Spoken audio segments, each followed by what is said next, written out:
Kampala is a city which lies on 7 hills with lush greenery and undulating landscapes, yet when you closely examine the city, all it draws is contempt. Look at the places. It's quite shameful. I can't say that I'm living in a city. It's beyond. It's a shame. It is a village actually, it's not a city. We need a clean city. Because these streets you see in Kampala are the same streets we're using in the 50s, before independence.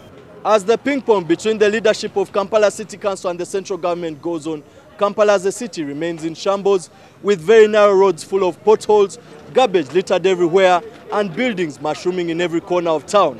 However, government says that once the Kampala Authority Bill is passed into law, it will cure this problem and make Kampala a sophisticated and metropolitan city.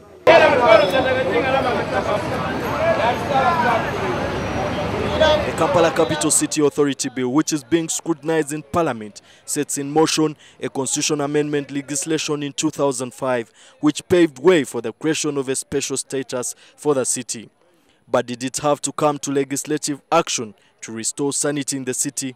The bill seeks to create a Kampala metropolitan area, but normally what happens in metropolitan planning is that planning precedes development.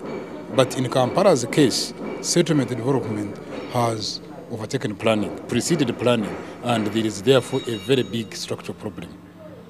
Here is how the Kampala City Authority will work. There shall be the Metropolitan Physical Planning Authority, which shall be appointed by the minister. The Planning Authority will be tasked with the responsibility of making a development plan major transportation, infrastructure, recreation parks and beautification of the city. The authority's chief officer shall be the executive director, who will be appointed by the president. His role is to be the head of public service and accounting officer of the authority. The authority also will have a ceremonial mayor, a deputy, 1 councillor elected by secret ballot, and 2 youth councillors. Some of the other members of the authority are the Uganda Institute of Professional Engineers, the Uganda Society of Architects, the Uganda Law Society, and Uganda Medical and Dental Practitioners. The legislative process that is currently underway will take a few more weeks, as the bill that will make the takeover law is still awaiting debate in Parliament. But why does Kampala need such a changeover? Although a section of politicians have politicized the grand plan as a ploy by government to snatch the city away from Buganda's stronghold, observers agree that it's time Kampala received a facelift that will rival other cities across the region.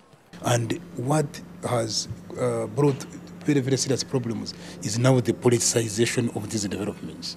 Because the politicians now come riding on the shoulders of these majority of the people who are actually the poor people living in these urban areas, in these slums, in these wetlands, and they call them our people.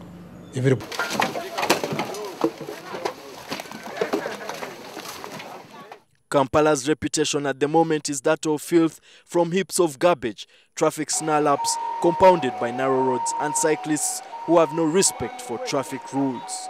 Ntege, NTV Tonight.